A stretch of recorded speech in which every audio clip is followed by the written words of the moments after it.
chilling tales for dark nights.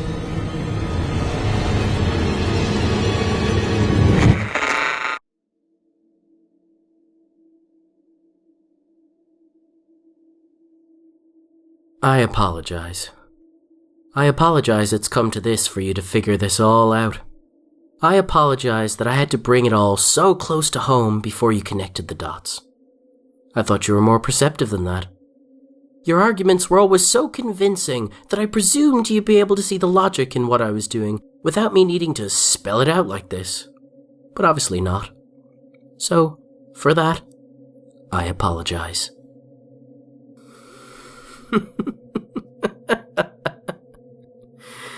Oh, you probably don't even know how far back this goes. That probably irritates me the most. That's why I need to explain this to you now. You probably don't even remember me. I was just a friend of a friend of a friend in another bustling party. You probably met 50 others like me that night. I'm not surprised I didn't stick in your mind. But that's not the issue. Because you stuck in mine.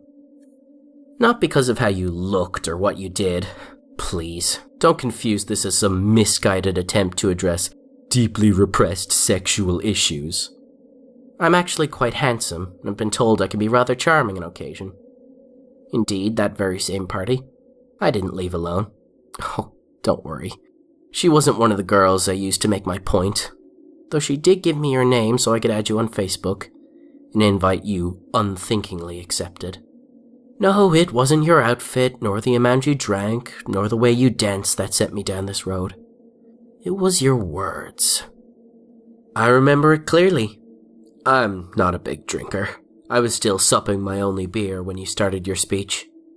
You were not even addressing me as much as the whole room. Let me tell you, I was enthralled. Truly enthralled. You used words like artists use brushes and butchers use knives. You wove tapestries and then slaughtered them. Your arguments were beautiful. Your logic infallible. I felt my eyes open and my horizon shatter as you effortlessly explored our social ills. You talked about third world poverty, and I was nearly wrought to tears.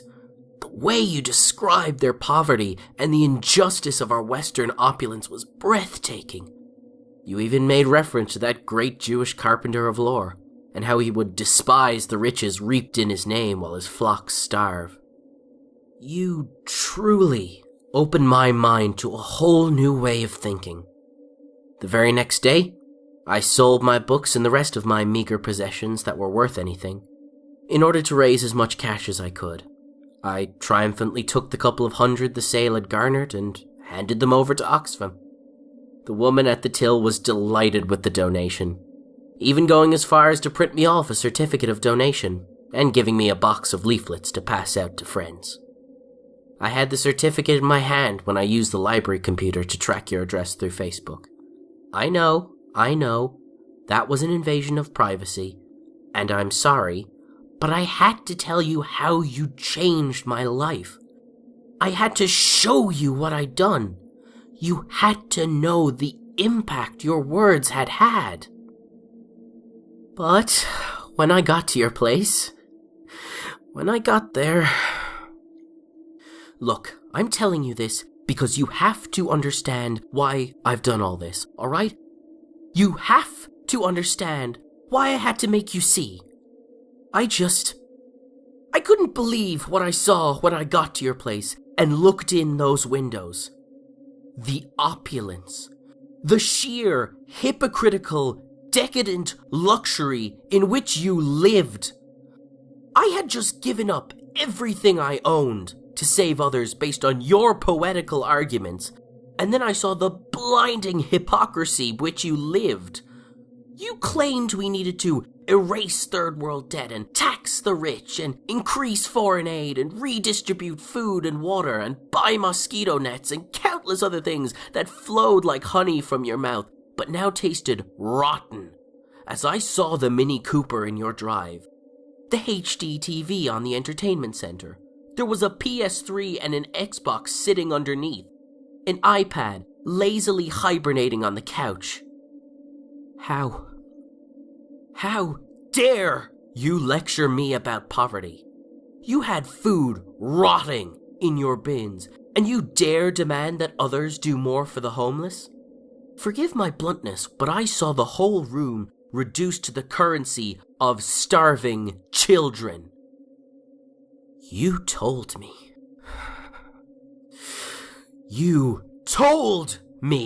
that £3 would buy a mosquito net that would prevent a child dying. You lectured me that £5 would build a well that would give them safe drinking water. Yet, there it was, £500 worth of expensive TV just sitting on the shelf. Your house was a mausoleum. On every shelf, in every cupboard, in every bin, in every wardrobe were totems of international poverty. You watch the same advert about the same starving children that I do, but then you sentence 30 more to death in order to go HD. You sickened me. I had to make you see. I realized what it was. You were too far removed from it. You didn't equate your TV with dead children 3,000 miles away. Why would you? But that's what it was. So I had to bring that home to you. So, I made my first point, and posted you one of the leaflets I got from Oxfam, urging you to donate the same day. I thought that when you'd connected the two, you'd make a donation, and that would be that. You'd have seen the point. But when you saw the news report about the homeless woman I used to make my point, you didn't make the connection between it and the leaflet. You threw it away. You didn't even read it. So I had to make another point. Oh, I made several more points with the homeless in your neighborhood. Each time posting you a leaflet, urging you to make the donation that would end this, but you never made the connection between the two. You kept throwing my leaflets away with the junk mail. You wouldn't even read the pleas written therein. One donation would have ended this. One thing that would have shown me that you'd heeded your own advice. But nothing. Eventually, it became dangerous to keep making the point in the same way. I had to make another point. This time, it was one of the baristas where you bought your overpriced coffee. Maybe you spotted the missing posters around town. Maybe not. Maybe you've not even noticed he's gone. But you still didn't get the connection when you threw away the latest leaflet, begging for a donation. You could have ended this if you'd recognized the point I was making.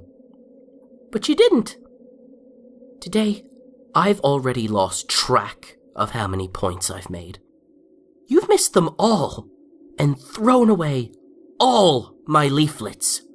Ruined every chance you had of stopping this and adding the blood of my points to the death toll in your living room. See, if you're reading this, you might be horrified. Your faux horror amuses me. I can almost see you, indulgently crying with your hand theatrically clasped over your comically agape mouth. It makes no difference. Let me ask you a question. Knowing what you do now, knowing it was all about you, would you do anything different? Would you go back to my first point and make a donation like I wanted you to? Why? If you'd sell all your stuff to save that missing barista or all those homeless, why not for all those starving children and beaten animals? Or any of the countless other unfortunates whose pleas for help you turn over from or throw away while at the same time polluting Facebook feeds with the demands for likes or ruining dinner parties by waxing lyrical about how everyone except you should change their ways and save the world. Why does it need to be someone you know before you understand? How can you cry for the deaths of your friends and family on one hand, then sentence 1,000 more to death every time you want a new computer?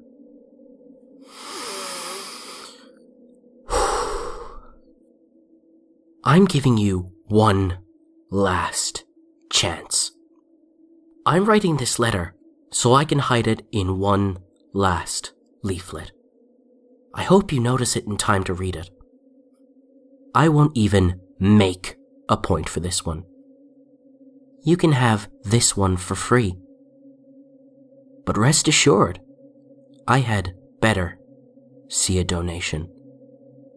Or my next point will be one you won't soon forget.